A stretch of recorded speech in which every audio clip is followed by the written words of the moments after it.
Tatay, bakit po itong napili niyong trabaho?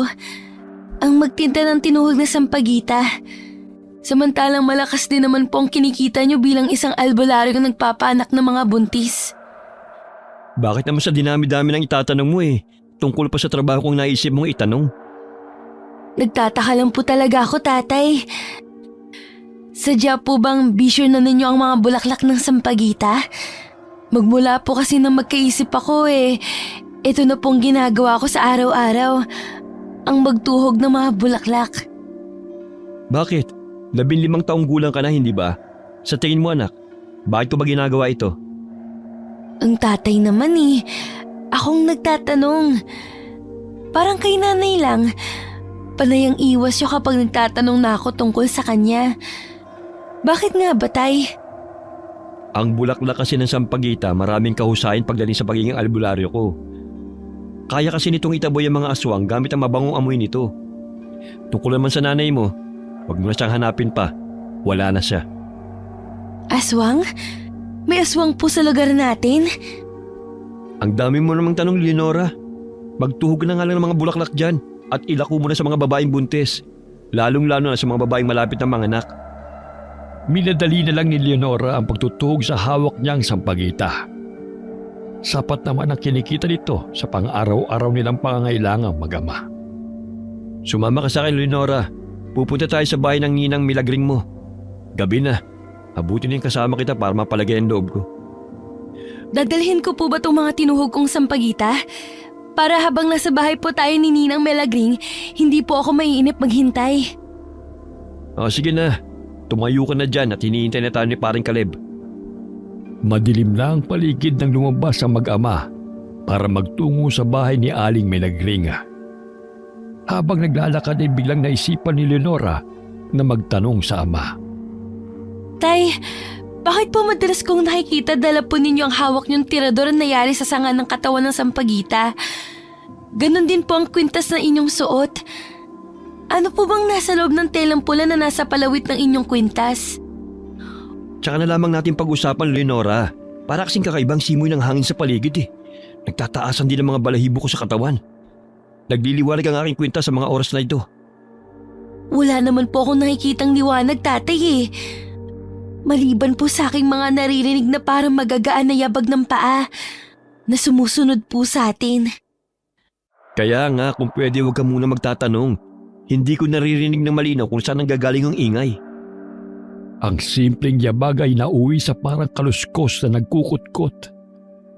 Ganon din ang tunog ng matitigas na kuko na gumagapang sa kahoy o katawan ng puno. Tay, natatakot po ako. Para po kasi may sumusunod po sa atin.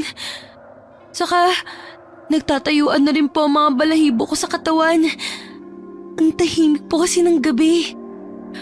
Huwag ka na nga maingay. Pati ako natatakot sa iyo Talagang susundan tayo ng mga aswang kasi may mga anak na naman. Kaya hawakan mo mabuti ang basket ang puno ng bulaklak ng sampagita. Nakakatulong yan para maitaboy ang mga aswang. Tatay naman Kayo na po kaya ang magdala na itong mga bulaklak. Para po kasi may sumusunod talaga sa atin. Dahil nagkataong tinutubok din niya ang daan papunta sa iyong ninang Milagring. Naamoy niya ang mabangong amoy ng sanggol na malapit na mailuwal sa mundong ito. Kailangan natin maunahan ng nilalang na yun sa pagpunta sa kinaroroonan ng ating pasyente. Isasaboy natin ang mga bulaklak na yan sa palibot ng bahay ng ninang mo. Tay, uwi na lang po tayo. Parang batang kumapit si Leonora sa braso ng kanyang ama habang sumusulyap sa likurang bahagi ng kanilang dinaraanan. Masukal yun at kita lang ang paligid sa konting sakop ng liwanag mula sa hawak nilang gasera. Saglit silang napahinto. Ngunit sa hindi inaasahang pagkakataon bigla na lamang nakaramdam ng pananakit ang tiyan ng dalagita. Tatay, masakit po ang tiyan ko. Abay, anong kinain mo? At sumakit bigla ang tiyan mo? Hindi ko rin po alam, tay. Aray ko! Masakit po talaga, tatay. Saglit. Doon tayo sa pulo ng santol. Diyos ko namang bata ka. Ngayon pa talaga sumakit ang tiyan mo. Masakit na masakit po, tay. parang humihilab. Baka naman niloloko mo lang ako para umuwi na tayo. Kawawa naman ang ninang mo. Wala yung ibang mahihinga ng tulong. Nilagyan lang ni Mang Dante ng konting langisang palad. Inihipan ito para bigyan ng init bago idinampi ang kamay ng ama sa masakit na bahagi ng tiyan ni Leonora. Saka lang din guminhawa kanyang pakiramdam. Bakit po, Tay? Bigla kayo napalingon sa madilim na bahagi ng kakahuyan. Parang pinapangamuyan ka ng aswang para pigilan ako magpunta sa bahay ng ninang mo. Ang tatay naman, palagay niyo po sa akin, buntis? Madalas din pong sumasakit ang tiyan ko kapag natatakot. Ewan, baka naman nadudumi ka lang. Tara na nga, tumayo ka na dyan at nang makaalis na tayo sa lugar na ito. Kasi po, Tay, ang sakit na naman! Agad na namilipit sa panalakit ng tiyan si Leonora. Kasabay ng paglamig at pagbaho ng simoy ng hangin. Amoy nabubulok na patay na may pagkamasangsanga. Napaunat ang tayo si Mang Dante at inilinga ang paningin sa paligid. Kasabay ng pagbunot ito ng tirador na nakasukbit sa baywanga. Nag-aalalang napatago siya sa likod ng kanyang ama. Maya-maya pa ay biglang nagsalita ito at itinutok ang tirador sa madilim na bahagi ng kakahuyan sa unahan ng kanilang kinatatayuan. Lumabas ka! Kung sino ka mang nagtatago sa dilim! Hindi ko hahayaang magtagumpay ka sa mga binabalak mo! Lumabas ka bago kita patamaan ng hawak kong tirador! Tay, sinong kausap mo? Wala naman po akong nakikita. Maghintay ka lang, anak. Makikita mo rin ang mga nilalang na nagtatago sa dilim. Panayang silip ni Leonora sa tinuturo ng tirador sa bahagi na madilim. Bigla ay may lumitaw na isang babaeng may nakakatakot na itsura. Magulo ang buhok, maitim ang mga mata, marumi ang suot na damit na sumasayad hanggang lupa. Akala ni Leonora, isang tao lamang ang makikita niya. Pero mula sa likuran nito, ay lumabas pa ang mga kasamahan nito. Tay, sino sila? Bakit marurumi ang kanilang mga damit? Ganon din ang kanilang mga ngipin na halos lumabas na sa kanilang mga bibig. Ang kuko naman nila halos umabot na isang dangkal ang haba. Ganon din ang mga braso nila. Tay, hindi sila mga normal na tao. Ito na nga ang sinasabi ko eh. Ang makaharap ang mga lintik ng mga aswang na ito, nakasama ka, Leonora. Hindi po natin malalabanan sila isa-isa. Ang pinuno lang nila ang dapat nating asintahin. Kaya mo bang tumakbo papunta sa bahay ng ninang mo? Kaya po, Tay. Kaya lang hindi ko po kayo iiwan dito. Huwag ka na magmatigas pa. Gawin mo na lang ang inuutos ko. Tay, tumakbo na lang po tayo. Kung totoong mga aswang nga ang mga yan, umalis na po tayo. Napakatigas talaga ng ulo mo. O sige, diyan ka lang sa likuran ko ah. Huwag na huwag kang hihiwalay sa akin. Naiintindihan mo? Opo, Tay. Habang umaatras ang mag-ama, ay paabante naman ng lakad ang mga aswang na nasa harapan nila. Lahat ay nakangisi at nakahandang sumugod anumang oras. Pagmasdan mo kung paano sila galit na galit sa paglusob sa atin. Pero hindi nila magawa. Sa tulong ng mutya, meron akong liwanag na tanging ako at ang kalabang ko lang ang nakakakita. Tay, bigla pong naputol ang braso ng kanilang pinuno at kasama po nilang sumusugod sa atin. Basta kumapit ka lang sa akin, hindi na tayo masasaktan. Protektado tayo ng mutya ng sampagita. Nang makita ng dalawang kakayahan ng aswanga, ay napatras si Mang Dante. Nag-aalala itong napatingin sa mukha ni Leonora. Hindi ko akalaing makakasagupan natin ang kamag-anak ng manananggal na kung tawagin ay aswang dikit. Kailangan masinda ko sila gamit ang tirador ko. Tay, para lalo lang silang natuwa. Humahakbang po sila papalapit sa atin. Natatakot ako, Tay. Hindi naman sila mga ordinaryong aswang eh. Paano natin sila lalabanan? Hanggat nasa tabi kita, hindi ka nila masasaktan. babalik lang sa kanila ang mga pag-atake nila sa atin. Huwag ka matatakot. Dahil kapag natakot ka, lalo lang sila magiging masaya. Muling nakaramdam ng pananakit ang tiyan si Leonora. Sakit na nakakaubos ng lakas at nakakapagpigil ng hininga.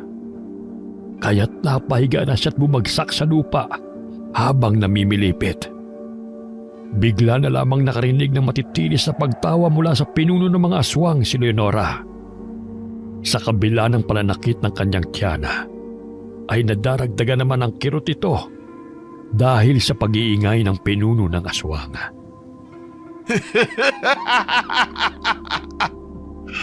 Wala ka na magagawa pa, Dante.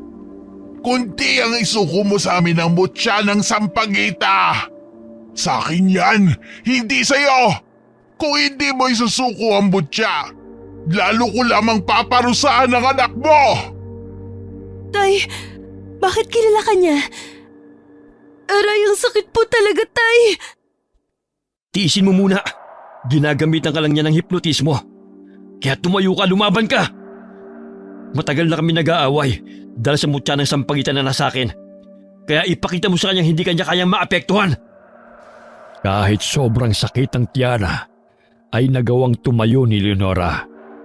Gamit ang natitirang lakas, sinalubong niya ng masamang tingin ang titig nito. Doon lamang napansin ni Leonora ang isang braso ng aswanga na malayang nagpapalipat-lipat sa bawat punong madadaanan nito, na para bang naghahanap ng pagkakataon kung paano sila aatakihin. Muling binalingan ni Mang Dante ang pinuno ng mga aswanga at hindi inintindi ang namimilipit na si Leonora. Sa akin nakatakda ang mutya at sa anak ko. Wala nang iba. Hindi bagay sa mga katulad mong halimaw ang gumamit ng mutyang ito. Kalokohan! Kung ganun kailangan na ninyo mamatay. Sige mga kasama, ipakita ninyo sa hunghang na Dante na yan na hindi niya dapat na kinakalaban ng ating lahi. Sugod! Halos mapaunat sa pagkakahiga sa lupa si Leonora nang mabilis na tinakbo ng mga aswang ang nakapagitan sa kanila. Kitang-kita rin niya ang punong-puno ng determinasyong nilabanan ng kanyang ama ang mga sumusugod na aswang. Ang nakapagtataka, sa tuwing mapapalapit sila sa katawan ni Mang Dante, ay para silang unti-unting nanghihina at bumabagsak sa lupa. Sasabayan pa ng pagluhod ng ama para saksakin ito sa dibdib gamit ang itak. Tay, para po silang hindi nauubos. Pati ang kanilang mga braso na napakabilis gumapang papunta sa kanilang kinaroroonan. Pero dahil sa mutya, hindi sila makakalapit sa atin. Talasan mo lang ang mga mata mo. Dahil may kakayahan ng mga puto nilang mga braso na lumundag sa lupa. Kaya't mag-iingat ka. Ang mabuti pa, ikaw nang gumamit ng itak ko. Ako na lang sa tirador. Tay, natatakot po ako. Baka di ko po kayanin. Mas lalong natakot si Leonora nang persang iabot sa kanya ni Mang Dante ang hawak nitong itak na may mga bahid pa ng dugo. Bukod sa malapot na ang likidong yun, ay ubod pa ng baho. Sige anak, iwas-iwas mo sa ereng hawak mong itak. Para kung sakaling may umatake sa yung mga puto na braso nila, matataga mo ka agad. Tay, parang nasusuka po sila sa amoy ng mabangong bulaklak ng sampagita. Ha? Bakit kaya? Nagsusuka sila ng malapot na puting laway. Sa palagay ko pagkakataon na natin labanan sila ng harapan. Huwag kang matakot sa kanila anak. Ito talaga nakatakda para sa'yo. Ang lipunin ng lahat ng masasamang elemento. Bigla na lamang inatake si Mang Dante ng putol na braso sa katawan nito. Mabuti na lamang at nagawa nitong madampot ang nilalang na yun. Ibinagsak ng ama niya ang putol na braso. Sinabayan yun ni Leonora ng pagsaksak sa gitnang palad nito. Tay, ano na pong gagawin ko sa mga putol na brasong to? Para lang din sila mga manananggal. Para hindi makabalik sa kanilang mga katawan. Lagyan ng asin ang pinagputulan. Pero wala po akong dalang asin, Tay. Subukan ko po ang dala nating bulaklak ng sampagita. Baka po umepekto. Kasi napansin ko po na hindi nila gusto ang mabangong amoy nito. Para namang nabubuhayan ng loob si Mang Dante na tumulong pa sa paglalagay sa dulo ng braso ng aswanga. Hinintay ni Leonora ang reaksyon at epekto ng ginawa nila sa aswanga. Nagulat ang dalawa sa biglang pagsisigaw ng may katawan na nagmamay-ari ng putol na braso. Baka sa mukha ng nilalang ang nadaramang sakit. Kaya masayang nagkatinginan ng mag-ama dahil nagtagumpay sila sa una nilang pagsusuri. Magaling! Napansin mo kaagad ang kahinaan nila. Namatay at hindi na gumagalaw ang putol na braso. Sa tingin ko matatakot na silang sumugod. Anong ginawa ninyo? Pagbabayaran ninyo ang kalapastanganan sa mga kalahi ko! Sige mga kasama! Patayin ang lalaking yan! Tay, ngayon mo gamitin ang tirador. Ako na po sa bruhang to. Mag-iingat ka anak! Huwag na huwag kang pakakagat sa kanila! Kanya-kanyang sugod at nagpasirko-sirko sa ere si Leonora. Ito ang isa sa mga kakayahan ng dalaga. Dahil naturuan siya ng kanyang ama kung paano makipaglaban sa mga nilalang ng kadiliman. Pinagtatataga ni Leonora ang mga kalaban. Lahat ng pag-atake ng mga putol na braso ay nagagawa niyang iwasan. Pumagsak sa lupa ang mga kalaban ng mag-ama. Butil-butil din ang pawis nila dahil sa tindi ng kanilang mga sagupaan. Tay, ayos lang ba kayo dyan? Wala ba kayong sugat? Wala anak, maliban sa pagod at hingal. Dahil medyo tumatanda na rin. Kumusta ang tiyan mo? Masakit pa rin ba? Aba, at nagkumustahan pa kayo? Pareho naman kayong mamamatay. Ano pang hinihintay ninyo? Atakihin na ninyo ang mga taong kumakalaban sa ating mga lahi! Masakit ng tiyan ko. Pero kailangan ko pang lumaban ng ganito. Anak! Sa likod mo! Dumadagundong ang boses ni Mang Dante nang makita nito ang papaataking aswang sa likod ni Leonora.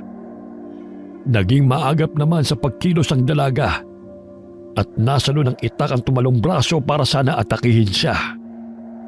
Bumagsak yun sa lupa habang nagkakakawag pa.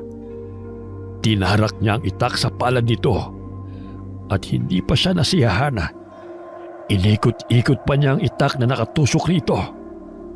Ang ama naman niya ang naglagay ng sampagita sa mismong sugat ng braso. Sa takot ng ibang tauhan ng aswanga, nagsipulasan ito at kumaripas ng takbo. Naghanap ng madilim na sulok na kanilang pagtataguan. Maaaring nagtagumpay kayo ngayon sa pagpatay mo sa mga kasamahan ko. Gaganti ako, humanda ka! Mapapasakin din ang mutya! Iyon ay kung magagawa mo pang magtagumpay. Ngayon alam ko na ang kontra sa inyo. Hindi rin kayo pwedeng abutan ng sikat ng araw. Pati ang iba mong mga kasama na nawalan ng mga braso, mamamatay rin sila dahil wala na ang mga braso nila. Tama ba? Anak, gaano ka kasigurado sa mga sinasabi mo? Hindi ba sabi niyo wala silang iniwan sa mga manananggal? Sa pagkakaalam ko po, pareho ang epekto at kakayanan nila. Saka tingnan niyo, nagbago ang ekspresyon ng kalaban natin. Nangangahulugang, tama ako, Tay. Alintek! Isasama ko na rin ang anak mo, Dante, sa mga papatayin ko! Kukunin ko sa iyo ang mutya! Mapapasakamay ko rin ang anak mo! Ipapalasap ko sa kanya ang kaparusahan sa pagpatay niya sa mga kasama ko! Sa halip na pakinggan ng mga sinabi nito, ay nagpakawala pa ng bala sa tirador si Mang Dante na ikinabuwal ng isa pa nilang kasamahan. Mabilis na naglaho ang mga kalaban sa madilim na bahagi ng kakahuyan. Talagang nagulat ako sa pinakita mong galing sa pagkikipaglaban. Siguro'y panahon na para mailipat sa iyo ang mutya ng sampagita. Hindi ko po matatanggap yan, Tatay. Natatakot pa rin naman po ako kanina. Lalo na nang makita ko po kung gaano kalakas ang ating mga kalaban. Maaaring nakaligtas tayo ngayon. Para po sa susunod. Ang mabuti pa, puntahan na natin ang ninang mo at doon na lang natin pag-usapan ang tungkol sa mga nangyari ngayon. Sige po, isang buntisan naman ang ating nailigtas ngayong gabi. Ang sarap po pala sa pakiramdam na may natutulungan tayong mga tao. Lalo nang tumulong nang hindi nila alam at walang hinihintay na kapalit. Manatili ka lang na mabuting tao. Talagang ikaw ang nakatakdang magmana nito, anak. Nagtataka man at nalulungkot, ay muli na lang dinampot ni Leonora ang mga natapong bulaklak at inilagay yun sa basket. Ipinagpatuloy nila ang paglalakad habang naghahari ang katahimikan sa kanilang dalawa ng kanyang ama. Hanggang humantong sila sa maliit na kubo na gawa sa kawayan at pawid. Sa pintuan pa lang ay naghihintay na sa kanilang nag-aabang na si Mang Caleb. Baka sa mukha nito ang pagkataranta at pagmamadali nang makita sila. Pasensya na pare, medyo nataglan kami. Nagka-problema sa aming dinaraanan eh. Tay, dito na lang po ako sa labas habang nagtutuhog ng natira nating sampagita. Basta huwag kang lalayo ha, at gabi na. Hawak ang basket na may lamang bulaklak ng sampagita ay sa labas na labang nagpaiwan si Leonora. Nag-aalala kasi siya na baka maulit ang mga nangyari kanina. Habang abala sa kanyang ginagawang pagtutuhog sa sampagita, ay napatingin siya sa madilim na bahagi ng kakahuyan. Napansin niya ang matandang lalaking may tungkod. Malaki ang suot na damit. Mahaba rin ang balbas at bigote nito. Maputi rin ang kilay at buhok. Papalapit yun sa kubong kinaroroonan niya. Kaya't napatayo siya at agad kinausap ang matanda. Saan po kayo pupunta? Mainig! Dyan ang bahay ko. Dito ako nakitira dati. Nabalita ako mga anak ng aking anak eh. Sino ka ba? Akala ko po kasi kung sino. Bakit po kasi naglalakad kayo mag-isa galing pa sa dilim? Itong batang ito wala namang masama kung gabi ako maglakad. Pabisan-bisan dinadalaw ko ang aking anak. Lalo na ngayong malapit na niyang maisilang ang aking apo. Kapag kasi matanda ka na, maiintindihan mo ako kung bakit kailangan sa gabi ako naglalakad. Iya po gabi kayo lumalabas dahil sa init o baka naman po... Baka aswangin ako? Hindi na ako mag-iinteresang aswangin. Bukod sa kulubot na ang aking balat, wala na silang masisipsip na dugo sa katawan ko. Paano? Siguro naman pwede na akong pumasok sa bahay ko. Para namang napapahayang napangiti si Leonora sa matanda. Saka lang umalis sa pagkakaharang sa pintuan ng dalaga. Ngunit nang matapat sa kanya ang matanda, ay tinignan siya nito ng masama. Ang tinging makahulugan na kababakasan ng takot at pag-aalala. Bakit po? May naamoy akong kakaiba sa'yo. Sa iyong pagkatao. Po, wala naman amoy ang kilikili ko. Bagong ligo naman po ako. Sa katunayan kasing bango ko po ang sampagita. Hindi amoy ng taong tinutukoy ko, kundi amoy ng panganib na nararamdaman ko sa presensya mo. Nakakatakot. Isang enerhiya bumabalot sa pagkatao mo. Kung hindi ako nagkakamali, ikaw na ang anak ni Dante. Paano po ninyo nakilala ang aking ama? Sinasabi ko na nga ba't tama ako Ikaw na pala ang anak niya. Dalagan at nasa hustong gulang na. Ang batang karugtong ng aking mutyang ipinagkalob sa iyong ama. Mukhang nagtagumpay siya sa pagpapalaki sa iyo. Po, hindi ko po kayo naiintindihan. Nasaan ba ang ama mo? Nasa loob po, Lo. Ano pong ibig niyo sabihin sa mga sinabi niyo? Dumiretso lang ng pasok sa loob ng bahay ang matanda. Gulat man na may halong pagtataka sa isip ni Leonora, ay wala na siyang nakuhang tugon sa matanda. Sa halip ay lumampas ito sa kanya at iniwanan na lang siya ng may kakaibang ngiti na parang nagdulot sa kanya ng kalituhan. Binabati kita, Caleb. Lalaking panganay mo. Lolo, napadalaw ka. Ang tagal po nating hindi nagkita. 15 taon na magmula nang ipasa ko sa iyo ang aking mutya para makita ko rin ang aking apo. Hindi ko akalaing makikita ko ang anak mo. Matalinong bata at lumaki na may paggalang sa kapwa. Sinunod ko lang po ang bilin nyo. Ang alam ko po talagang ako at ang aking anak ang inyong tunay na sadya. Marahil ito na po ang tamang pagkakataon. Ano pong pagkakataon, tatay? May sinasabi po sa akin si Lolo. Ano po ba yun? Sa halip na sumagot sa tanong ni Leonora, ay ibinaling ni Mang Dante ang atensyon sa ibang direksyon. Baka sa mukha nito ang takot nang makita siya. Lumikot din ang mga mata nito habang nag-aalalang napapatingin sa kanya. Naramdaman din niya ang tensyong nararamdaman ng ama, batay sa pagkakatingin nito sa bagong dating na matanda. Lolo Castor, pasensya na po pero wala pang alam ang aking anak. Kaya ako na lang po munang bahala kung mausap sa kanya. Pero katulad ng mga ibinili niyo sa akin noon, tinuruan ko po siya kung paano lumaban sa mga aswang. Kailan mo pa sasabihin sa kanya? Kapag mahuli na ang lahat at nasa panganib na? Ano po yun, Tay? Hindi ko po kayo naiintindihan sa mga pinag-uusapan niyo. Sa ako lang ipapaliwanag sa iyo, anak. Ang mabuti pa, lumabas ka muna at may pag-uusapan lang kami ni Lolo Castor mo. Sige na, makinig ka sa iyong ama. Mas makakabuting wag mo na lang sigurong malaman kung anong pinag-uusapan namin. Usapang matanda ito eh. Pinipilit bang intindihin ni Leonora ang kakaibang ikinikilos at pinag-uusapan ng dalawa, ay nagkasa na lamang siya sa isang tabi. Malungkot na masama ang loob na pinagmasdan na lamang niya ang kumikislap na bituin sa kalangitan. Namagitan ng katahimikan, hanggang sa maririnig na lang ay ang iyak ng sanggol. Maya-maya pa'y nakarinig na si Leonora ng mga yabag na papalabas. Napatayo siya nang makitang kasama ni Mang Dante si Lolo Castor, papalabas sa kubo ng kanyang ninang Milagring. Uuwi na po ba tayo, Tatay? Oo anak, isasama natin si Lolo Castor sa pag-uwi. Kailangan niya kasi makita ang mga tanim nating sampagita. Tayo na! Doon na lamang tayo mag-usap sa bahay ninyo, Leonora. Wala nang nagawa si Leonora kundi ang sumunod na lamang sa dalawa na nagpatiuna ng maglakad patungo sa kanilang bahay. Pasado 11:00 na yun ng gabi. Malamig din ang simoy ng hangin. Tanging ang liwanag lang na nagmumula sa maliit nilang gasera ang siyang nagsilbi nilang ilaw sa kanilang nilalakaran. Habang walang gustong magsalita, na patuloy na pinapakiramdaman ng paligid.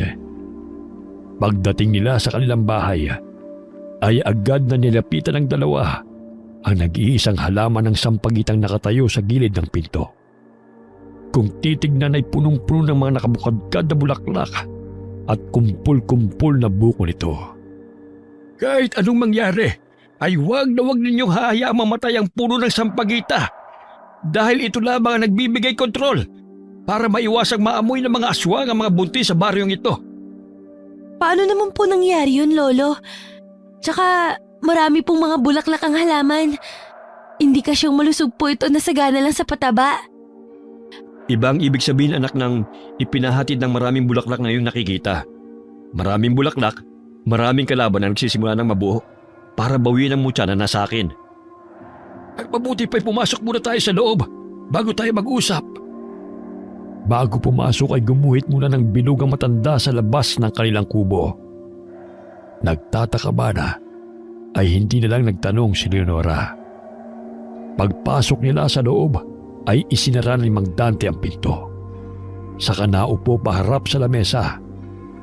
Unang nagsalita si Lolo Castor na hinintay lang na makaupo siya sa tabi ng kanyang ama. Kanina lang po ay nakasagupa namin si Shakira.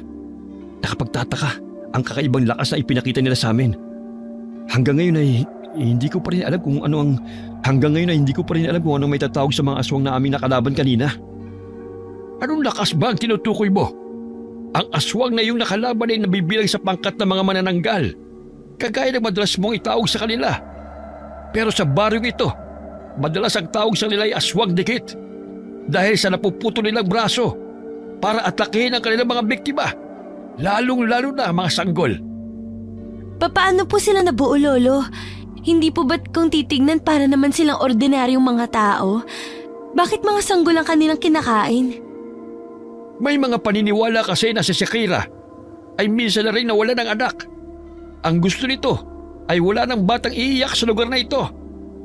Kaya kung napapansin ninyo, dinudukot na nila ang mga anak sa tiyan ng mga ina nito. Pero wala pa rin kasiguraduhan sa totoong dahilan. Basta na lang sila lumitaw sa baryo na ito. Parang sa nangyari din po kay Corazon, ang sinaunang aswang. Ang pagkakaiba lang po ng mga aswang dikit, takot sila sa amoy ng sampagita. Bakit po, Lolo? Nalimutan namin magdala ng asin. Mabuti na lang at naisipan ni Leonora na gamitin ang bulaklak ng sampagita sa putol na braso ng aswang para silang napapaso at nawawalan ng lakas. Kung ganun tama ka ang aking hinala, gusto nilang kunin ang mutya para sila na ang maghari sa lugar na ito. Ngunit kung ang mutyang ito ay hawak na nakatakdang magmamayari nito, ay mahihirapan silang kunin ito. Sino po bang nakatakdang magmay-ari na kay tatay na po? Panahon na, Dante, para ibigay sa iyong anak ang mutya bago pa siya maging iba sa lahat. Alam mo kung anong tinutukoy ko? Darating ang araw na malalaman niya ang kakayahan niyang yon. Ngunit kung palalakihin mo siyang mabuting tao at nangangalaga ng mutya, ang nakatakdang kapalaran niya ay magbabago. Lo, hindi ko po nauunawaan ang mga sinasabi niyo. Tsaka, bakit po ko? Hindi po ba si tatay ang tagapag-alaga ng mutya? Ako lang ang pansamantalang nag-alaga habang wala ka pa sa tamang edad sa nakatakdang taon para ilipat sa iyong kwintas. Bago mawalan ito ng bisa sa akin.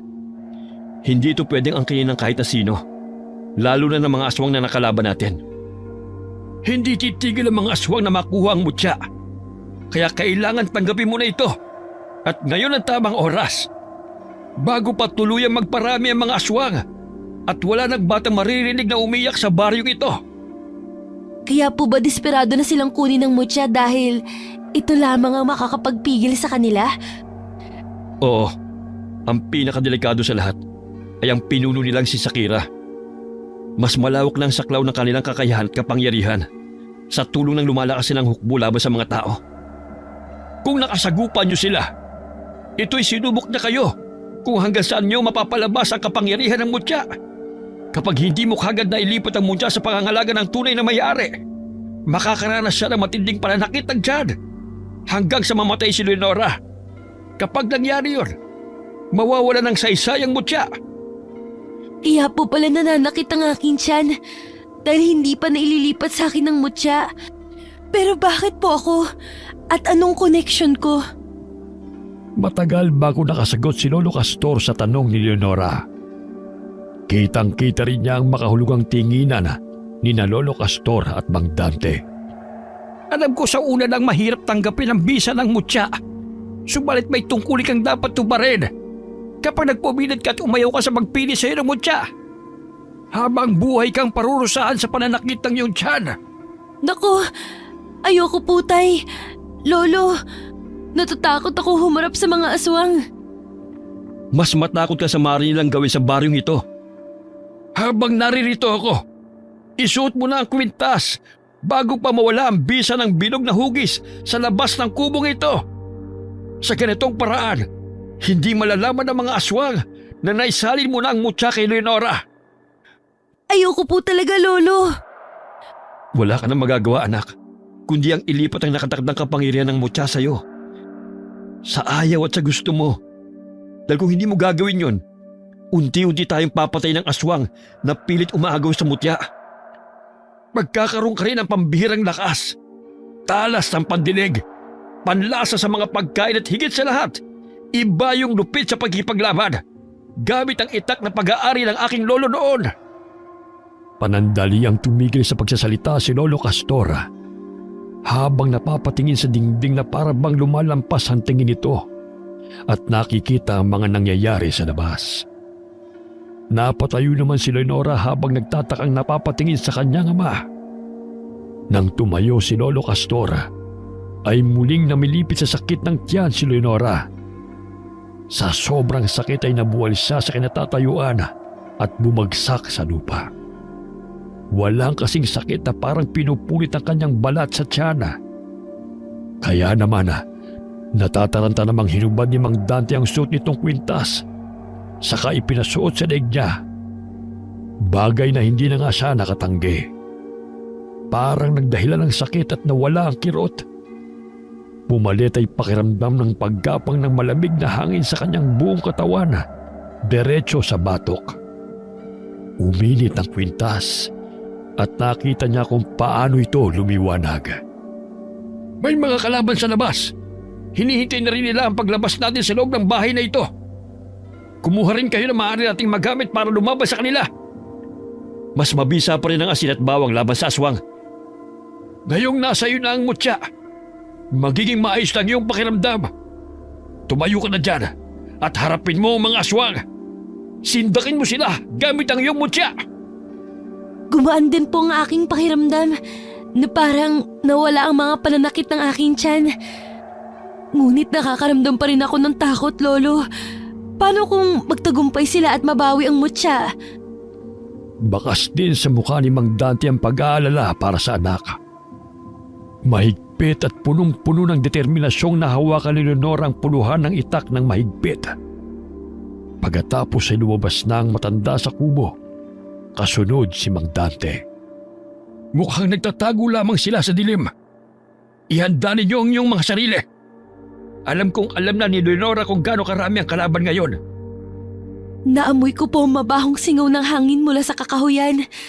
Pati ang kaluskos ng mga putol nila mga braso sa damuhan at mga sanga ng puno, Lolo. Ang pinuno nila, nakatingin sa ating kinaroroonan. Lumabas na sila, Lolo Castor. Lahat sila walang kaliwang braso. Sa kanang braso naman nila, may mga hawak silang mga itak. Mukhang pinaghanda nila ang gabing ito para patayin kung sino man ang nangangalaga sa mutya. Dumating na sila, ang mga aswang dikit. Sabay-sabay na nagsipagsugod ang mga kalaban hanggang sa loob ng kanilang bahay. Sinalubong yun ng sipa ni Leonora. At kapag bumagsak sa lupa ay itinutusok niya ang itak sa dibdib nito. Si Mang Dante naman ang tagasaboy ng asin sa bawat aswang na masusugatan ni Leonora. Dahilan para magkikisa ito at sumusuka ng malapot na laway na kulay puti. Lason sa kanilang asin at amoy ng sampagita. Kaya lalong naulul si Sakila sa tindi ng galit para sa dalaga. Hindi ako makakapayag na mawalan ng saysay ang pagbuwis ng buhay ng mga kasama ko para sa mutya! Nag-uumpisa pa lang ang laban! May mga ilang aswang na nakapasok sa loob ng ating bahay. Ako nang bahala sa kanila. Mabilis na kumilos ang dalaga at nagawa nitong atakihin ang mga aswang gamit ang hawak na itak. Lahat ng asintahin ni Leonora ay bumabalandra sa dingding papalabas ng bahay. Nangingisay na parang hindi kinakayang sakit na nararamdaman ito. Idagdag pa ang kasunod na pagsaboy ng asina. Kasama ng mga aswang na bumabagsak sa lupa ang dingding ng kanilang kubo. Sumunod naman ay ang malagagambang pag-atake ng mga putol na braso. Gumagapang na mabilis sa lupa. Humahaba rin ang mga kuko na siyang ginagamit ito sa pag-atake sa kanila. Ngunit dahil sa tulong na rin ni Lolo Castor, ay hindi ito nakakalapit sa kanila. Tirador at asin naman kay Mang Dante. Tay, parang hindi po sila nauubos. Mas lalo po silang gigilis sa pag-atake. Dahil sa mutya, anak, gusto nilang makuha ito sa iyo. Kaya bilisan mo ang mga mata mo sa mga putol na braso. Baka mahablot nila ang kwintas sa leg mo. Mukhang mapapalaban din ako. Sa bandang yun naroon ang mga kalaban. Hindi tayo magpapatinag sa kanila. Lalaban tayo! Nabubuhayan ng loob na muling sumugod si Leonora sa kinaroroonan ng pinakamaraming aswang sa bandang kaliwa. Nagpasirko-sirko sa era si Leonora at sa bawat pagtapak niya sa lupa ay kasabay din itong bumabagsak ang mga putol na braso. Habang walang tigil sa pagtawag, tatalunin niya yon gamit ang itak kaya halos bumaon sa lupa ang kanyang sandata. Bigla na lamang naputol ang braso ni Sakira. Gumapang yon patungo sa kinaroroonan ni Dante. Mabilis at punong-puno ng lakas na tinumbok ng mga kamay na yon ang ama ni Leonora. Nahawakan ang binti ni Dante at pakaladkad na nahila patungo sa kinaroroonan ng nakangising si Sakira. Mukhang oras ko ngayon! Wala na pala sa iyo ang mutya, Dante! Napakaswerte ko naman! Mukhang magpapaalam ka na sa iyong anak! At sa iyong inutil na kakamping matanda. Tay! Lumaban kayo! Huwag kayong pahihila sa putol na braso, Tay! Sige lang anak, huwag mo akong alalahanin. Diyos ko po, hindi ko inaasahan na ganito na pala kalakas ang pinuno nila. Pagmasdan ninyo kung paano ko wawasakin ang katawan ng lalaking ito. Unti-unti kong sisirain ang laman loob niya. Pagmasdan mo! Lo, tulungan po ninyo si Tatay. Baka patayin siya nito. Pero napapalibutan na siya ng mga tauhan ni Shakira. Wala na tayong magagawa. Hindi! May magagawa pa ako. Babawiin ko sa kanila si Tatay. Walang pag-aalin-lang ang binigtas ni Lenora ang daan papalapit sa kinaroroonan ng kanyang ama. Halos mapugto ang kanyang hininga sa nararamdamang takot para sa ama. Pag-aalalang halos ipanginig ng kanyang katawan. Nakipaglaban si Lenora sa mga aswanga gamit ang sariling kamao at itak. Pero hindi iniinda ng mga aswang ang kanyang suntok. Sa halip ay nasusugatan din siya ng mga hawak nitong itak, maging sa matutulis nilang kuko. Nawala siya sa atensyon dahil kay Mang Dante na hawak na ng pinuno ng mga aswanga. Tinakbo niya yun. Halos hawiin niya ng itak ang mga aswanga. At nang makalapit siya sa kinaroroonan ng ama, dinampot niya ang putol na brasong nakakapit sa katawan ng ama. Subalit lumalaban ang braso na yun hanggang sa mahawakan niya yun ng dalawang kamay niya at ibinagsak sa lupa. Akma na niyang tutusukin yun ay saka naman gumapang ito papalayo.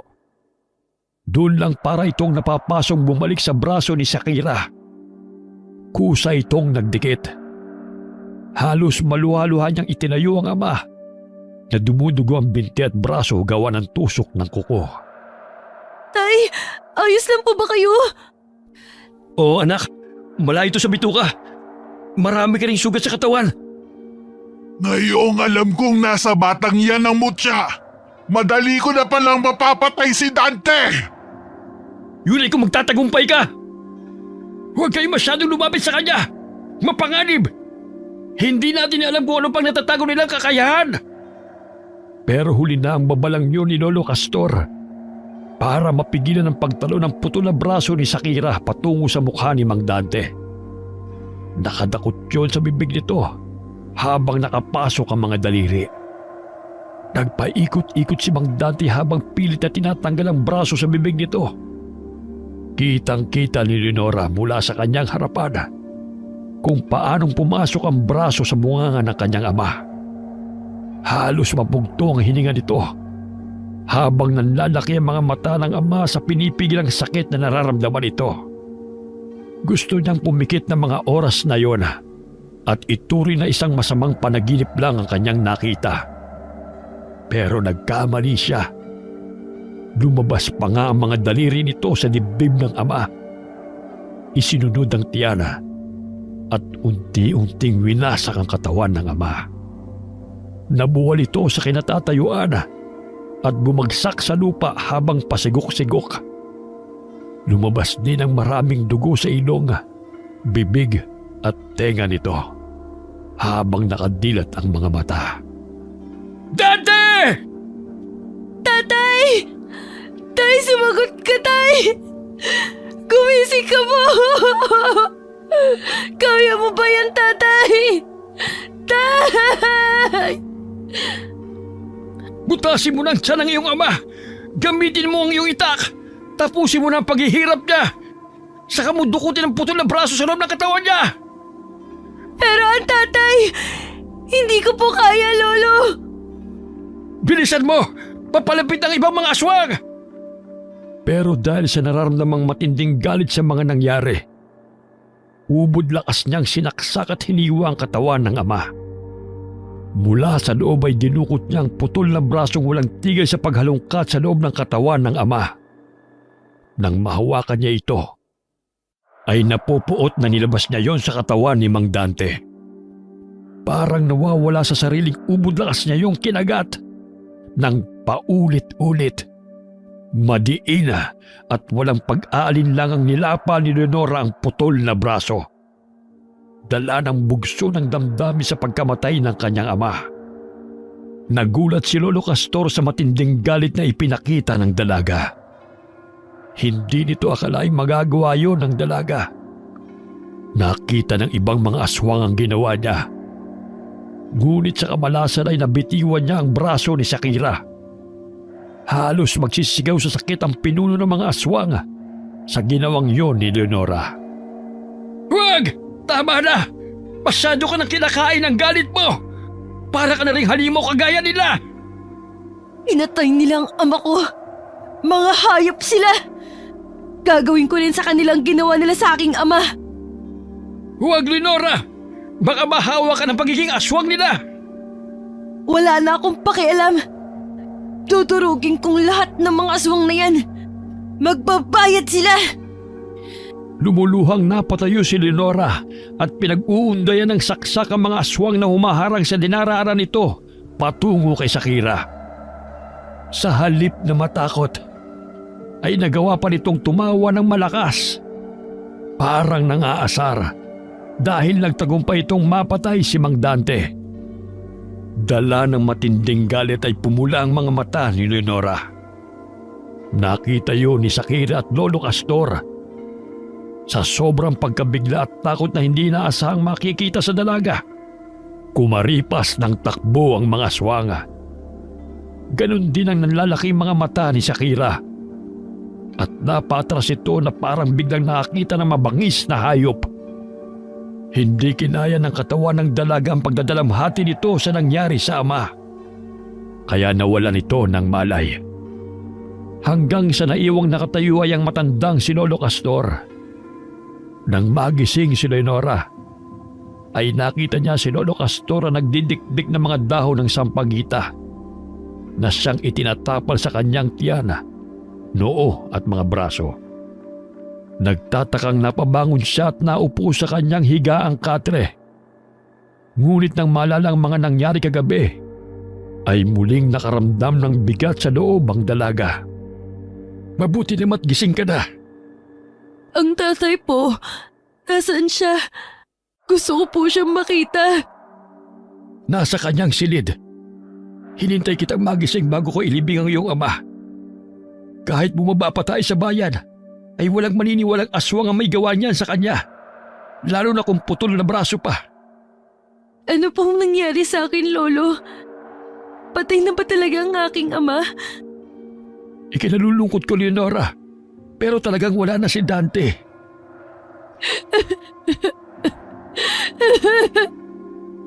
Bakit ngayon pa ito nangyari sa kanya, Lolo? Bakit kayo niyo pa ako iniwan?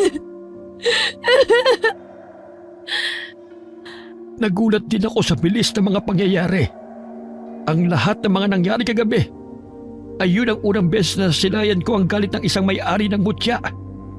Hindi ko alam kung saan mo hinugot ang iyong lakas nang tinangka mong lapain ang putol na braso ng aswang. Ngunit delikadong ginawa mo. May posibilidad na maaari kang mahawa sa pagiging aswang nila. Ano bang pumasok sa isip mo't ginawa mo yun? Parang nawala po ako sa aking sarili sa tindi ng galit ko, Lolo. Kitang-kita ko ang paghihirap ng aking ama. Sa harapan ko mismo nalagatan siya ng hininga. Buong buhay ko siya lang ang nakasama ko. Ngayon, wala na siya. Paano na po ako? Naririto pa naman ako. Napamahal na sa akin ang iyong ama. Magmula nang mapunta siya sa akin nung siya'y binata pa. Talagang natakot lamang ako kagabi sa pagbabagong kulay ng iyong mga mata. Kahit ang mga aswang natakot din ang makita ang itsura mo. Ano po itsura, Lolo? Basta ang alam ko po ng gabing yun, parang may puwersang lumukob sa akin. Biglang lumit ang tingin ko sa mga kalaban. Wala akong ibang naisip na mga oras na yun, kundi ang ubusan silang lahat.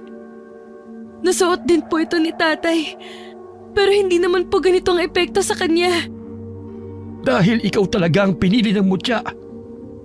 At ngayong nalagasan ng mga kasama ng pinuno ng aswang na si Shakira, hindi malabong mangyari ang gumanti ang mga yon at magpalakas pa ng mga hukbo.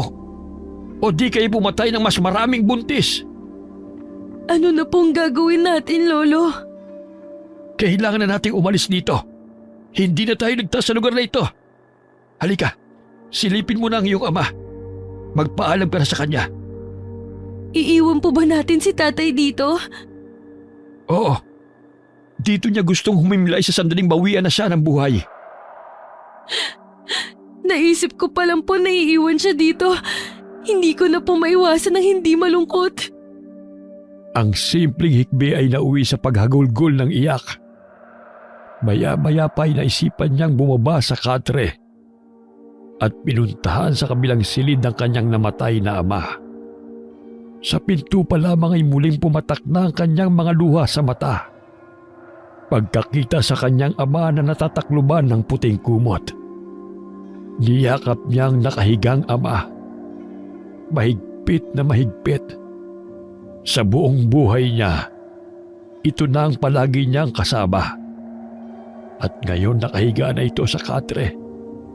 Hindi gumagalaw, walang boses, at hindi na niya makakausap kahit na kailan. Binalot ng pagsisisi ang buong pagkatao niya. Sa mga panahong hindi niya nasabi sa ama kung gaano niya ito kamahal. Tay! Bakit niyo ako iniwan? Bakit hindi kayo lumaban? Paano na po ako, Tay? Tatagal mo lang ang loob mo. Naririto lang ako. Hindi kita pababayaan. Lolo, parang hindi ko po kayang mawala si tatay. Ang sakit po. Ang sakit mawalan ng ama. Wala na nga ang aking ina. Tapos ngayon pati ang aking ama. Kakayanin mo. Magpakatatag ka. Ngayon mo dapat lakasan ang iyong loob. Dahil mag-isa ka na lamang sa buhay. Sumama ka sa akin. Ako na ang tatayong pamilya mo. Bakit naman po ako sasama sa inyo, Lolo? Hindi niyo ako totoong apo. Dahil sa mutya, Leonora. Dahil ikaw ang may suot ng mutya. Bakit, Lolo? Anong kaugnayan ng mutya sa inyo? Dahil sa mutyang to, namatay ang aking ama. Dahil sa akin nagsimula ang mutya ng sampagita. Tungkulin ko ang pangalaga ng kaligtasan ng may suot ng mutya. Bukod doon, ibinilin ka rin sa akin ng iyong ama na kung sakali may mangyaring masama sa kanya, ay kunin kita. Para bang naramdaman niya na may mangyayaring masama sa kanya, ikaw pa rin ang inisip niya hanggang sa huli. Hindi ko sasayangin ang sakripisyo ng tatay sa mutya at sa akin. Bibigyan ko po ng hustisya ang nangyari sa kanya. Kaya lang baka po maulit ang nagawa ko. Dahil sa sobrang galit ko, nawala ako sa aking sarili. Napapabuntong hininga na lang si Lolo Castor habang nakatingin sa umiiyak na si Leonora. Sa isip nito, ay hindi rin ito mapalagay sa sinabi ng dalaga. Hinayaan ng matandang magdalamhati si Leonora hanggang sa matapos na ito sa kaiiyak. Pinagtulungan ng dalawa ang paghuhukay sa lupa para mailibing ang katawan ni Mang Dante. Halos madilim na ang sulok ng paligid nang matapos sila sa kanilang mga ginagawa. Tay, patawad kung kailangan ko pong lisanin ang lugar na to. Dala ang pinakamamahal niyong puno ng sampagita. Maging inyong tirador at titak, iingatan ko po to. Bilang alaala sa mga panahon na kasama ko pa kayo. Patawarin niyo po ako kung wala akong nagawa para iligtas kayo. Paalam na, Dante. Asahan mong poprotektahan ko iyong anak sa abot ng aking makakaya. Salamat, Lo. Tara na po. Bagsak ang balikat na nilisa ng dalawa ang lugar na yon. Dala ang mga gamit ng ama. Sa tulong ng liwanag na nagmumula sa lumang gaserang hawak ni Leonora, binagtas nila ang kalayuan ng bahay ng matanda. Sa madilim at masukal na kagubatan, ay walang anumang panganib ang nararamdaman ng dalaga ng gabing yun. Maliban sa ingay ng kuliglig at mga ibong panggabi. Habang sa kalagitnaan ng kanilang paglalakad, ay binasag ni Leonora ang katahimikan sa paligid Lolo! Malayo pa ba ang ating lalakarin? Kanina pa po tayo naglalakad. Pero hindi ko pa rin nakikita ang bahay na sinasabi nyo. Saan ba ang kubo nyo? Hindi naman kubo ang bahay ko kundi isang kuweba. Malapit na tayo. Oh, natatanaw ko na nga ang pinto Iyon po bang bakod-bakod na napabalutan ng lakalawit ng mga damong ligaw? Sigurado po kayo? Diyan tayo titira? Oh, bakit ayaw mo ba? Mas ligtas tayo sa mababangis na hayop sa ating paligid na maaaring sumalakay sa atin. Magugulat ka kapag nakita mo rin ang loob ng aking munting bahay. Bilisan mo at mukhang nagugutom ka na rin. Panay na ang tulog ng iyong sikmura Kagabi pa nga po kasi ako hindi kumakain. Paano ba naman sumalakay na ang mga aswang dikit? Napapangiti na lang si Lolo Castor sa mga nasabi ni Leonora. Masaya ito na nakukuha na ring umiti ng dalaga matapos sa mga nangyari kagabi. Nang matapat sila sa pinto ng kuweba, hinawi ng matandang ilang mga damong ligaw na nakalawit sa daraanan nila. Pagpasok nila sa loob, ay namangha naman si Leonora sa kanyang mga nakita. Aba, napakadami itak naman ito, Lolo. Maging ang mga palaso, tirador at sibat. Lahat po nakasabit sa dingding ng kuweba.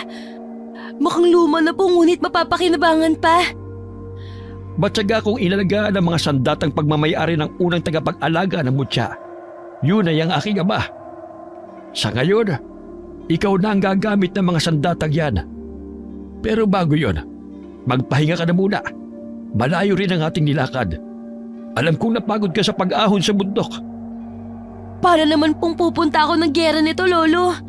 Kung sakaling gamitin ko ito lahat. Hindi lamang basta gera, kundi matinding sagupaan sa pagitan niyo ni Shakira. Alam kong dinamdam rin niya ang sugat na nilikha mo sa braso niya. Maaari nagpapagaling ito, o di kaya'y nagpaplano na naman ng pagsugod sa iyo. Subalit, mahihirapan silang hanapin ang lugar na ito. Bakit dito po, Lolo? Pwede namang sa bahay ni Ninang Melagring kayo tumira. Para ano? Para madamay sila sa tungkuling nakaatag sa balikat ko? Isa pa, punong-puno ang lugar na ito sa patibong at lambat na pwede kong magamit sa gumagapang na putol na braso ng mga aswag. Kaya ko na pong lumaban sa kanila. Kung sa bagay, pagkatapos kong makita ang nangyari kagabi, masasabi kong mahihirapan silang talunin ka. Pakiramdam ko may naitatago ka pang lakas sa iyong katawan. Mahusay ang pagsasanay na ibinigay sa iyo ni Dante. Ngunit naroon pa rin ang bigat ng enerhiyang nararamdaman ko sa iyo. Bakit po parang nag-aalala kayo, Lolo? Kung alam naman po ninyong may laban ako sa mga pinuno ng mga aswang dikit, may dapat po ba akong ipag-alala? Dahil ito sa nararamdaman kong bigat ng enerhiyang nanggagaling sa pagkatao mo. Hindi ko rin maipaliwanag kung bakit ganito ang epekto mo sa akin. Basta ang alam ko, tiwala akong maayos kang napalaki ni Dante. Ito po ba yung nasabi niyo sa akin noong una tayong nagkita at hindi na nasagot pa ni tatay? Sige na, magpahinga ka na muna. At ako na may magluluto ng hapunan natin. Paano po pala tong halaman ng sampagita? Saan ko po siya pwedeng ilagay? Diyan na lang po sa labas nang nasisikatan ng araw para hindi malantat masira. Agad na inilabas ni Leonora ang paso na natataniman ng puno ng sampagita sa gilid mismo ng pintuan ng kuweba. Habang inilalagay niya yun sa lupa, nahulog siya sa malalim na pag-iisip. Tinawag lang siya ng matanda kaya't bumalik siya sa loob ng kuweba. Habang tahimik niyang pinagmasdan ang ginagawang pagluluto ng matanda. Nakakapanibagong nasa ibang bahay na siya. Malayo sa ingay ang loob ng tirahan na yari sa bato. Inihain naman ng matanda ang niluto nitong mga kabuti na lalong nagpatindi sa nararamdamang gutom ng dalaga. Sa kalagitnaan ng kanilang pagsubo ay nakarinig sila ng mga ingay sa labas. Boses ng isang lalaking humihingi ng saklolo. Mukhang may mga taong nalalagay sa panganib. Dalhin mo itong pana para mas madali kang makaatake gamit ito. Huwag mong kalilimutang dalhin ang asin at sampagita. Inuulit ko, Marami nagkalat na patibong sa paligid. Kaya talasan mo ngayong paningin at pakiramdam. Magdadala pa rin po ako ng itak para kapag umatake sila na malapitan, may panglaban ako. Tayo na! Puntahan na natin! Huwag mong kalimutan ang mga biling ko sa iyo! Mabilis na napatayo sina Leonora at Lolo Castor sa ingay na yon. Kasunod ay babaeng umiiyak. Ramdam ni Leonora ang matinding takot sa boses ng babae. Mabilis at magagaan ang mga hakbang na tinakbo ni Leonora ang pinagmumula ng sigaw at iyak ng isang babae. Nagtago muna siya sa matataas na damuhan ng talahib at sinipat ang kinaroroonan ng kaluskos. Mabuti na lamang at ng mga oras na yon ay pusikit na ang kalat ng liwanag ng buwan sa malawak na damuhan. Sa una ay akala niya ay nanganganak lang ang babae. Habang nasa gitna ng mga hita ang lalaking parang may dinudukot sa loob. Ganun na lang ang pagkabigla niya nang makita ang putol na braso na hinihila ng lalaki sa maselang parte ng katawan ng babae. Wala itong tigil sa pag-iyak. Sanhi ng sakit mula sa pagkakabaw ng mga kuko ng putol na braso. Tinakbo niya ang espasyo na kapagitan sa kanila at itinulak niya ang lalaking nakaluhod. Siya ang humila sa putol na braso na malapit nang madukot ang sanggol sa sinapupunan ng ina nito. Ito nang katapusan mo, hayop ka! Tusukan mo ng itak sa gitna ng mismong palad niya. Saka natin buhusan ng asin at bulaklak ng sampagita. Ilagay mong natitirang bulaklak sa bulsa ng buntis para hindi siya maamoy ng mga kasama nitong mga aswang. Marahil nasa paligid lang ito at pinagmamasdan tayo. Sa tulong ng suot kong mutya, mamatay ka! Gigil at punong-puno ng galit na itinarak ni Leonora ang itak sa palad ng putol na braso. Malakas din ang pagkawag ng kamay nang bumao ng itak sa palad nito. Dumikha ito ng kakaibang tunog na parang nabutas na plastik. At nang mahawakan niya yun, kumalat ang kaitiman ng balat ng braso na nagmukha ng isang naaagnas at nabubulok na bangkay. Dahil yun sa kapangyarihan ng mutya. Mas lalong dinina ni Leonora ang itak sa palad ng putol na braso. Kahit wala na itong kagalaw-galaw, parang dito niya ibinubuhos ang lahat ng sama ng kanyang loob. Unti-unti ka nang kinikilala ng iyong mutya, Leonora. Kaya lang sa nakikita ko, nagpapatalo ko sa iyong emosyon. Nawawala ang focus mo sa pagkipaglaban. Hanggang maaari itutok mo lang ang iyong atensyon sa mga laban. Tama kayo, Lolo. Hindi ko po talaga napipigilan ang aking nararamdaman. Kayo namang mag-asawa, bakit kung kailang gabi saka kayo lumabas ng inyong tahanan? Buntis pa ang iyong asawa. Matagal bago nakasagot ang lalaki sa tanong ng matanda. Napapayuko na lamang ito. At baka sa mukha ang matinding takot na nararamdaman ito.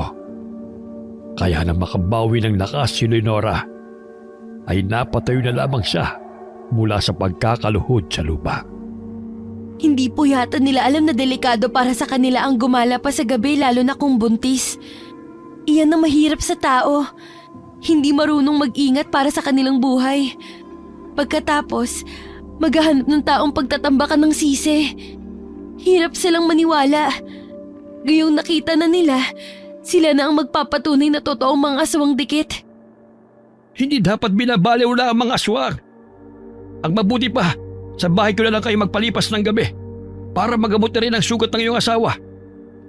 Ako, Lolo, saan po ako matutulog?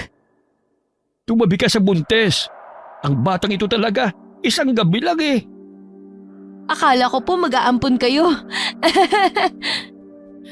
Sa pagbibiro niya sa matanda at sa paghakbang ni Leonora, bigla siyang nakaramdam ng kakaibang kilabot sa paligid. Lumamig ang simoy ng hangin at nakaramdam din siya ng kaluskos sa paligid. Ganon din ang abnormal na tunog ng mga ibong panggabi. Pinagtaasan ng balahibo sa katawan ng dalaga. Saka nakita rin niya ang liwanag na nagmumula sa kanyang mutya. Parang nauunawa ng kanyang lolo Castor ang kilos ng dalaga. Luminga-linga siya sa paligid. Dali! Kailangan madala na natin sila sa kuweba! Lolo, ang mag-asawa ay hatid niyo sa kuweba. Ako na pong bahala rito. Ha? Hindi pwede! Hintayin mo ako rito, ha? Bilisan niyo, Lolo! Nasa paligid ng mga aswang. Maaari silang madamay kapag hindi natin sila naitago. Mukhang ipinain lang ang butis sa atin para lumabas tayo sa ating pinagtataguan. Aray ko, Lolo! Ang sakit ng braso ko! Parang nakaramdam po ako ng pagkarot na hindi ko maipaliwanag. Gawa siguro sa pagsaksak mo sa puto na braso kanina. Hindi ka patuloy nakakabawi ng lakas. Lolo, sige na po! Dalhin niyo na sila! Agad na sumunod ang matanda na halos kalad ka rin ang mag-asawa patungo sa bukana ng kuweba. Muli namang pinagmasdan ni Leonora ang madilim na bahagi ng kakahuyan. Ilang saglit lang ang pinalipas ni Leonora ay dumating na si Lolo Castor. Dala ang sibat ay iniumang yon sa madilim na bahagi ng kakahuyan. Mukhang nakikiramdam lang sila, Lolo. Alam na alam nila kung paano tayo lalabanan. Iba ang kutob ko. Ikaw talaga ang puntirya nila. Nararamdaman ko ang kanilang presensya. Kung saan nakatutok ang inyong sibat. Maging ang mga putol na braso nila na nasa itaas ng mga puno. Parang naghihintay sa utos ang pinuno nila. Diyos ko, hindi ko alam na ganito nakalakas ang ating kalaban. Parang pinaghanda nila kung paano makukuha ang mutya. Mula sa kakahuyan ay may dalawang babayang biglang lumitaw mula sa dilim. Hindi tulad ng una. Higit na mas mabalasik ang itsura nito. Nakalabas sa mga pangil at mapupula ang mga mata. Humihingal na para nagtitimpi ng galit na animoy nasasabik ng sumugod sa kanila. Buo na rin ang pasya ni Leonora. Uubusin niya ang mga aswang na gumagambala sa katahimikan ng lugar na yon. Sumunod na nagpakita ang dalawang lalaki. Kasama ng iba pang mga nagsilabasa na rin sa mga pinagtataguan. May mga dala rin silang sandata at nakahandang sumugod sa kanila. Itinaas ni Leonora ang hawak na itak. Kung ganon, palaban pala ang bubot na tagapagmana. Kung gusto ninyo pang mabuhay, ibigay mo sa akin ang mutya at nangangako akong hindi ko na kayo papatayin. Wala kang karapatan sa mutya. Isa kang halimaw na hindi nararapat pagkalooban ng kapangyarihan ng mutya. Mukhang gusto mo na ring mamatay, tanda. Tingnan ko nga kung hanggang saan naaabot ang tapang ninyo. Sige, ilabas ninyo ang aking pasalubong na munting pandesal sa dalawang ito. Binalot ng takot at pagkalito ang nakahandang si Leonora. Nang mula sa likurang bahagi ni Shakira, ay inilabas nito ang nakagapos na mag-asawang Milagring at Caleb. May mga busa ng bibig nito habang nagpupumigla sa pagkakahawak ng dalawang aswang. Mga hayop kayo! Pakawalan niyo ang anak ko! Madali lang naman akong kausap. Pwede pa naman kayong mamili. Ang mutya o buhay ng iyong anak. Lolo, ibigay na natin to.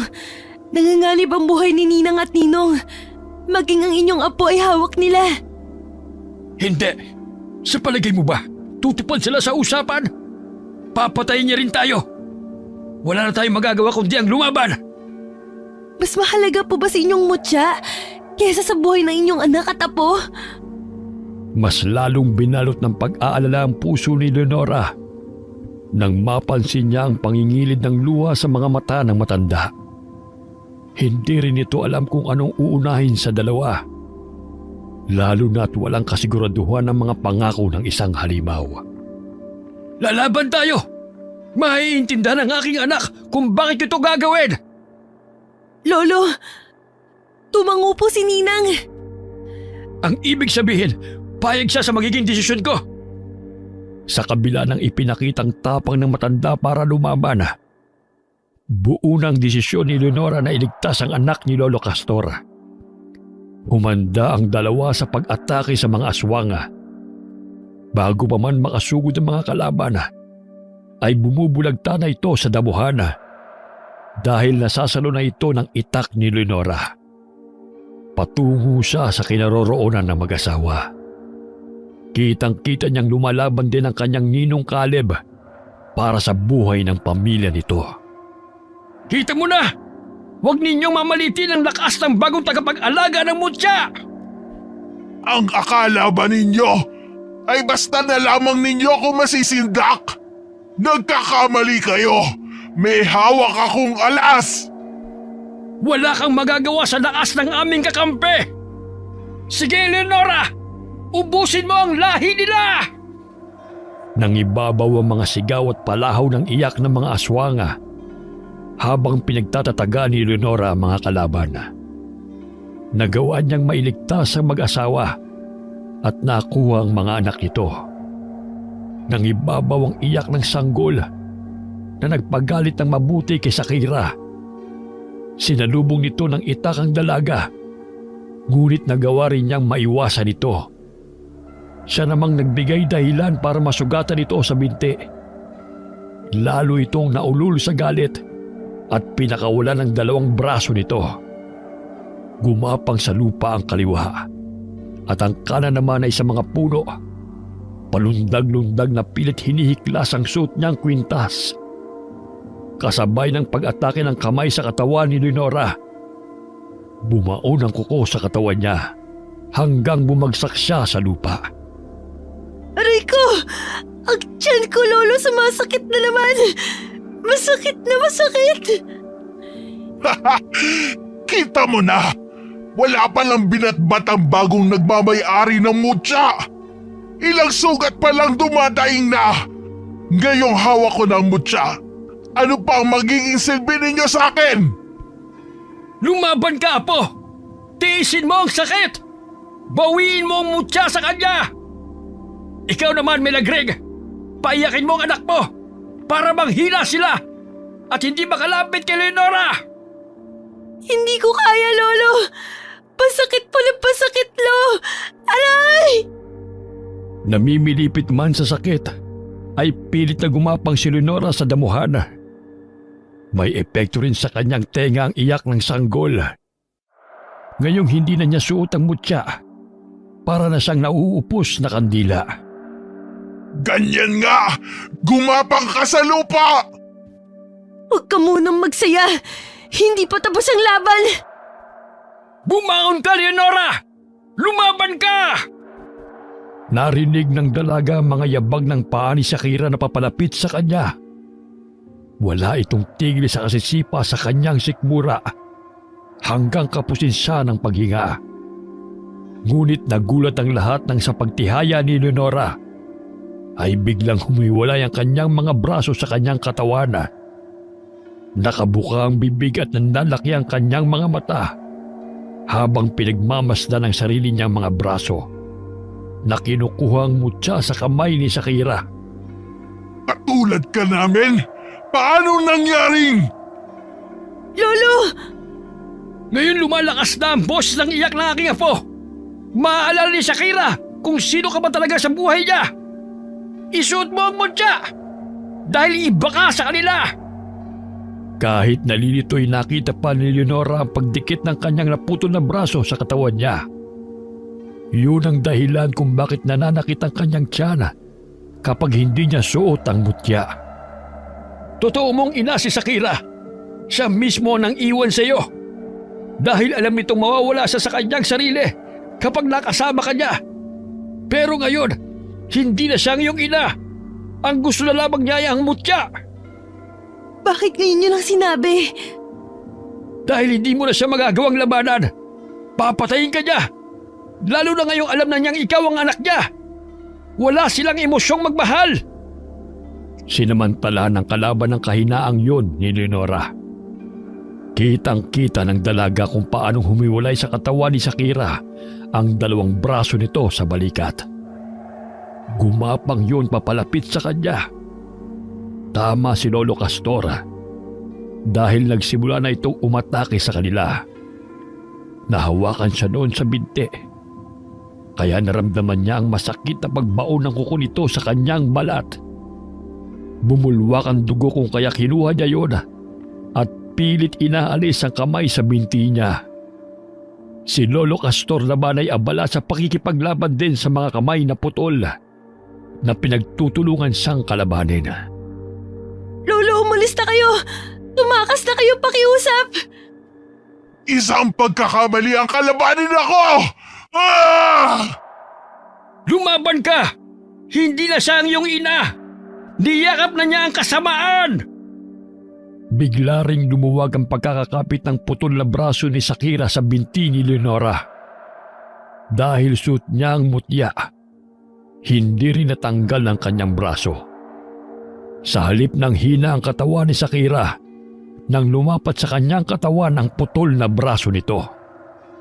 Naluluhang dinampot ni Leonora ang kanyang tirador at inasintang nakangising si Shakira. Mamatay ka ngayon sa bagsik ng aking bala! Kung tatama ka! Gawin mo na! Inakala ni Shakira na hindi ito tatablan ng tirador ni Leonora. Nang tamaan ito sa dibdib ay nagkikikisa ito. Bumalik din ang mga naputol na braso sa balikat nito. Akala ni Leonora na napuruhan niya si Shakira. Pero sa pagbangon nito, ay tumalon ang braso nito sa kanyang kinaroroonan. Bumaon ang kuko sa kanyang balikat. Kaya sa galit ay natakbo ni Leonora ang kinaroroonan ng kalaban. Hinawakan niya ito at dinampot ang kamay ni Shakira sa balikat niya. Siya mismo ang naglagay sa bibig nito.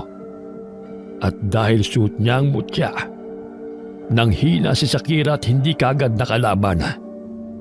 Lumaban ka ngayon ng patas! Matitikman mo kung gaano kasakit ang ginawa mo sa aking ama! Kung gaano mo siya pinahirapan! Kahit ikaw pa ang aking ina! Huli na! Marami na ang napatay ko! Akin na ang butya! Huwag kang didikit sa kanya! Dahil sa babala ni Lolo Castor, ay lumayo ng kaunti si Leonora sa kalaban. Baka makuha niya ang mutya sa leeg mo! Mapapatay ka niya! Kaya huwag ka magpapadala sa pang-aasar niya! Pumatay na siya, Lolo, ng inosenteng sanggol. Nararapat lang na maramdaman niya kung paano siya lapain ang sarili niyang braso. Sunod-sunod na sinugod ni Leonora ang mga kalaban habang unti-unting pumapasok ang putol na braso sa bibig ni Shakira.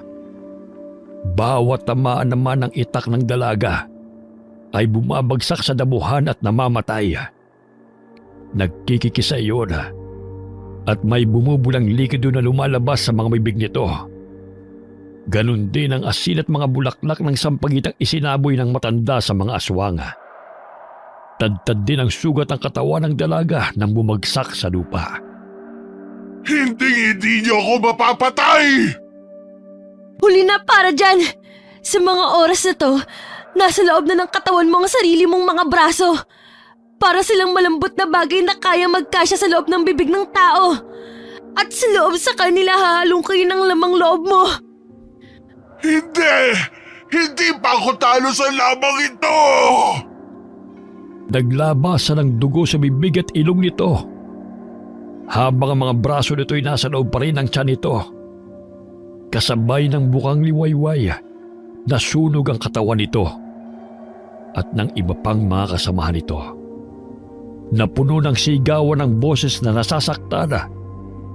Ang ibang aswang naman na tumakas ay nahuli ng mga patibong at doon na rin nalagutan ng hininga. Hindi mo hinayaang mawala ng saysay ang pagkamatay ng iyong ama. Ang pagkakapaslang kay Dante, binigyan mo ng halaga ang mga sakripisyo niya. Binabati kita, Leonora. Nagtagumpay ka. Nakapagligtas ka ng buhay. Ngunit siya pa rin ang aking ina, Lolo. Bakit nagkaganito ang pamilya ko? Ang totoo, kaya hinayaan ni Dante na mamatay siya sa kamay ni Shakira ay dahil umaasa pa rin itong babalik sa dati ang asawa. Kaya lamang tuluyan ang nakalimot si Shakira. Habang nasa iyo ang mutya, hinding-hindi ka matutulad sa kanya. Ito po bang ibig niyo sabihin sa bigat ng presensya ko sa inyo? Dahil may dugo akong aswang? Pinalaki kang mabuting tao, Leonora. At yun ang bagay na ginawa ng iyong ama para hindi ka matulad sa iyong ina. Nang tuluyang kumalat ang liwanag sa paligid dahil sa pagsikat ng araw, nagkalat din ang mga abo sa damuhan mula sa katawan ng mga aswang. Saka lumabas ang dalawang pamilya sa kanilang mga pinagtataguan. Nasaksihan nila ang kabayanihang yun ng dalaga gamit ang mutya ng sampagita. Ilang araw ang nakalipas. Bumalik na uli sila sa normal na buhay. Totoong wala nang tatalo sa taong may busilak na puso. Sige na, Leonora. Magtuhog ko na ulit ang mga bulaklak ng sampagita. Nakakaumay naman tong gawin, Lolo. Wakas.